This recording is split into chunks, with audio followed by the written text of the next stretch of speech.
उसे कहा जाता था चौका। और जब से लोग चरना प्रारंभ कर दिए हैं तब तक उनका रसोई घर हो गया है किचन। रसोई घर एक चौका होता था और एक किचन, और अब चौके का पर्यायवाची हो गया है। जहां मुनिराज के लिए भोजन बनाया जा रहा है उसका नाम है चौका। जब भी मुनिराज के लिए भोजन बनाते हो आप तो कह देते हो चौका लग रहा है। और चौका लग रहा है इसका मतलब क्या होता था कि उस चौके में अब द्रव्य की शुद्धि है, क्षेत्र की शुद्धि है, काल की शुद्धि है और भाव की शुद्धि है। जो भी सामग्री है शुद्धता पूर्वक देख करके बनाया गया। और आप लोग तो बाजार से पैक ले आओगे और उसको बिल्कुल बनाया और खाया। मेहनत करने चाहते नहीं है, बस आपकी आदत बन गई है घोलो पियो, बस इतना ही काम है। सभी चीजें आपके बिल्कुल बन करके आने लग गई जिसमें अशुद्धि पूरी की पूरी है। लेकिन द्रव्य शुद्धि यानी सामग्री की शुद्धि, क्षेत्र शुद्धि का अर्थ होता है कि घर में जो भी रसोई घर बनता था, तो आप इतिहास को उठा करके देखेंगे जितना घर का पार्ट होगा उस घर के पार्ट में रसोई का जो भाग होगा वो हमेशा ही ऊंचा होगा, रसोई का भाग कभी नीचा नहीं होता था। पुराने घरों को आप देख लेंगे रसोई घर कैसे बनते थे, चाहे वो 1 फीट ऊंचा क्यों ना हो, चाहे 4 अंगुली ऊंचा क्यों ना हो, क्योंकि उसमें कोई अशुद्ध आदमी चढ़ नहीं सकता था। आज आपकी स्थिति बदल गई है। अब तो क्या है, इधर आपका रसोई घर, बाजू में ही लेटरिन है, बाथरूम है, शयन कक्ष है, शुद्धि का तो कोई नामो निशान नहीं है। जैसे चाहे वैसे आप घुस जाते हैं और मुंह में फांका मारा और चलते बने। कहां शुद्धि आपकी रहेगी। क्षेत्र की शुद्धि होती थी कि वहां पर अशुद्ध कोई भी प्रवेश नहीं करता था। जूते चप्पल तो बहुत दूर की बात थी, जूते चप्पल को तो घर के बाहर ही रखा जाता था, एकदम बाहर। अब तो जूते चप्पल इतने अच्छे हो गए हैं कि आपकी स्थिति बदल गई। जूते चप्पल के लिए आप तो अलमारी बना लोगे, शास्त्र के लिए अलमारी भी नहीं बना पाते। इतनी आपकी पवित्र चीज आपके जीवन में वो जूते और चप्पल हो गई है। आप अपने घर में अगर शास्त्र भी जिनवाणी भी रख लोगे तो एक दिन खोल करके नहीं देखोगे, लेकिन जूते और चप्पल आपके लिए इतने पूज्य हो गए हैं कि आप रोज भी उसके अपने हाथों से पालिश करोगे और यूं चेहरा देखोगे चमका कि नहीं चमका। बुद्धि का ह्रास कितना हो गया, क्योंकि आचरण से भ्रष्ट आप होने लग गए। क्योंकि खान पान की शुद्धि नहीं है तो खानदान की शुद्धि कम होने लगी। और महावीर कहते हैं तुम्हारे खान पान की शुद्धि होगी तो तुम्हारे खानदान की भी शुद्धि होने लग जाएगी। खानदान आपका शुद्ध कहां है, नाम से शुद्ध है, आचरण से शुद्ध अभी नहीं। क्षेत्र शुद्धि, काल शुद्धि भी शास्त्रों में बता दिया गया है कि काल शुद्धि का मतलब है कि दिन में ही भोजन बनाना, रात में बंद बनाना, क्योंकि दिन भर काल की शुद्धि रहेगी, जीवों की उत्पत्ति नहीं होगी। इसलिए चौका लगता तो आप दिन में ही बनाते हो, रात में नहीं बनाते। और भावों की शुद्धि कि जिस समय चौका आपके यहां लगता है तो आप सोच लो कि सवेरे से उठते के साथ ही नमो अरिहंताणम, नमो सिद्धाणम, नमो आर्याणम, नमो वच्छायाणम, नमो लोए सब साहुणम उस गृहिणी के मन में चलता रहता है। चाहे पानी लाए तो, रोटी बनाए तो, सब्जी बनाए तो, छौका लगाए तो, इधर उधर जाए तो, ताकि उस नमोकार मंत्र के माध्यम से, विनती के माध्यम से वो भोजन भी जो था वो मंत्रित होता चला जाता था, तो शुद्धि का जागरण भी हो जाता था। उसे कहते थे आप चौका, जब केवल मुनि महाराजों के लिए एक पर्यायवाची रह गया। लेकिन अब आपका वो रसोई जो है चौका तो नहीं बन पाया, इतनी अशुद्धि आ गई कि वो किसके में बदल गई, किचन में बदल गई। और जैसे ही किचन में बदली है तो आप अपने अपने घरों में जाकर के देख लो, रोज आपके घरों में किच किच होने लगी है। किचन ही है, किच किच, दिन भर किच किच होती है। कहीं पर भी प्रेम और सौहार्द भी आपके घरों में नहीं है।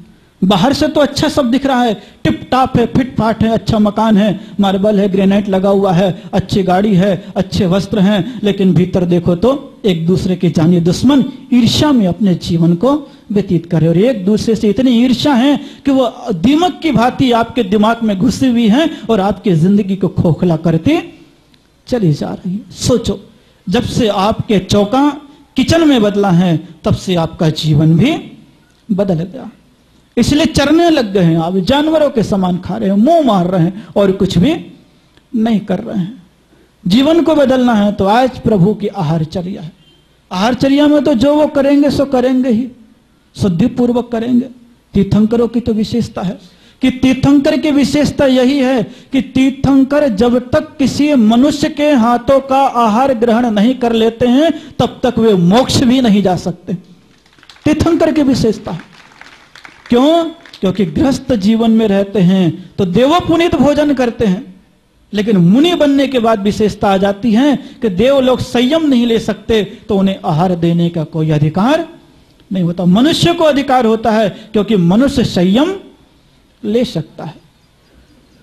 और इतनी बड़ी विशेषता हो जाती है तीर्थंकरों की जब वो आहार ग्रहण करते हैं कि आप स्वयं सोच लीजिए कि 3 लोक के नाथ बनने वाले हैं, वो भी जिस समय श्रावक उन्हें आहार दान देता है उस समय तीर्थंकर छोटे हो जाते हैं, लेने वाला छोटा हो जाता है और देने वाला बड़ा हो जाता है। आप देख लीजिए लेने वाला छोटा कैसे है, देने वाला बड़ा कैसे है। कि आप अगर जरा सा देखेंगे तो तीर्थंकर जैसी भी होगा, जो देगा उसके सामने हाथ फैला के यूं खड़े हैं। किसके सामने हाथ फैला के खड़े हैं? आपके सामने। मुनिराज भी हैं, किसके सामने हाथ फैला के खड़े हैं? आपके सामने।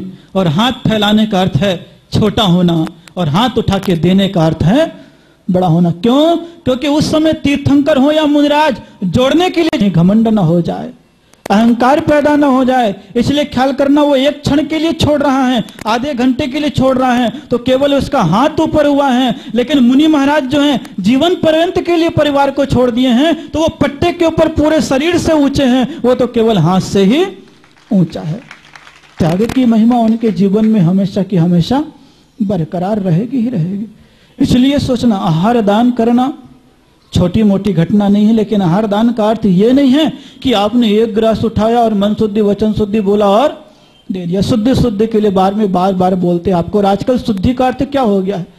अगर पंचम काल में आपकी दृष्टि से देखेंगे तो शुद्धि का अर्थ मात्र इतना ही रह गया, धोती दुपट्टा पहनने का मतलब है शुद्ध। क्या है आपकी शुद्धि का अर्थ? आपकी शुद्धि का अर्थ है धोती दुपट्टा पहनना। शुद्धि तो ही नहीं आपकी कुछ सामान्य रूप से देखा जाए। आप तो केवल बोलते हो महाराज जी मन शुद्धि वचन शुद्धि, काय की शुद्धि? क्या बोलते हो आप? हाँ, वो सुनाई भले हम लोग को गलत पड़े, मन शुद्धि वचन शुद्धि काय शुद्धि आहार जल शुद्ध है, लेकिन आप भीतर से तो यही दिखाते मन शुद्धि वचन शुद्धि काय की शुद्धि। लो जाओ तुम अपना काम करो, हम अपना काम करें। देखो तो आप ऐसे ऐसे घुस जाते, ये बोलते हैं मन शुद्धि वचन शुद्धि काय शुद्धि आहार जल शुद्ध है, दिमाग की नहीं है। कहां शुद्धि? शुद्धि का अर्थ तो बहुत कुछ होता है, लेकिन मुझे उससे लेना देना नहीं, तो मुझे भूखे रहना पड़ेगा, उपवास करना पड़ेगा, मैं नहीं कह सकता उसके लिए। आपकी शुद्धि आपकी ईमानदारी है। हमारे सामने तो आपने वचन अभिव्यक्त कर दिया, मन शुद्धि वचन शुद्धि काय शुद्धि आहार जल शुद्ध। अब झूठ बोलोगे तो तुम्हें पाप लगेगा, मेरे को क्या लगेगा? मेरे को तो अगर दिख गया तो ठीक है भाई, हट जाने तो एक गिलास दे के निपट जा। साधु को कोई फर्क नहीं पड़ेगा, लेकिन फर्क पड़ेगा आपको, क्योंकि अभी आपकी शुद्धि पूरी नहीं हुई है। आहार की बात चल रही है, इसलिए आहार बहुत बड़ी चीज है। और आहार देने का भी पुण्य है तो देखने का भी पुण्य है। तीर्थंकर आदिनाथ के जीवन को आप देखोगे, आज सोम और श्रेयांश को भी आप देखोगे, क्या था उनके जीवन में? अगर अतीत में देखेंगे तो श्रीमान श्रीमती की पर्याय में थे। एक मुनिराज आहार कर रहे थे, जंगल में आहार कर रहे थे। उस समय सर्प, नेवला, बंदर और शेर, ये 4 जानवर उस जंगल में थे। मुनिराज आहार ग्रहण कर रहे हैं, वो चारों के चारों देख रहे थे। और देखते देखते वो मन में विचार करने लग गए, काश हम भी इसके जैसे मनुष्य होते तो आज हम भी महाराज को आहार कराते। उस समय उनकी आयु का बंद हुआ तो तीर्थंकर के खानदान में पैदा हो गए हैं। जो 102 पुत्र हैं वो सब उसी खानदान से, वो 4 जानवर भी उसी पर्याय में है। सोम और श्रेयांश जो आहार दे रहे थे श्रीमती के पर्याय में, वही सोम के श्रेयांश के रूप में पैदा हुए। जब मुनिराज को 6 महीने तक विधि नहीं मिली, उस समय श्रेयांश को स्वप्न आता है कि सुमेरु पर्वत मेरे पास आया है, मैं कलश लेकर के हे स्वामी नमोस्तु नमोस्तु कह करके पड़गा रहा हूं। तो जाति स्मरण हो जाता है कि अरे ये वही मुनिराज थे जिसको आज से 6 भव पूर्व मैंने श्रीमती की पर्याय में आहार दान दिया था। तो जाति स्मरण हो जाता है। तो 1 साल के बाद वो पड़गाने के लिए खड़ा होता है। उसी समय आदिनाथ उससे पड़क जाते हैं और वो दिन अक्षय तृतीया के रूप में परिवर्तित हो जाता है। केवल एक संस्कार है। कौन से संस्कार? अतीत में मुनिराज को आहार दान दिया था, लेकिन उस काल में भूल गया। तो जाति स्मरण के माध्यम से वो आहार दान की प्रक्रिया प्रारंभ हो गई। एक स्मृति अतीत का स्मरण, और ख्याल कीजिएगा आपके जीवन में अगर बचपन में स्मरण हो जाता है तो आप कहीं पर भी चले जाओ तो वो स्मृतियां आपके जीवन को आचरण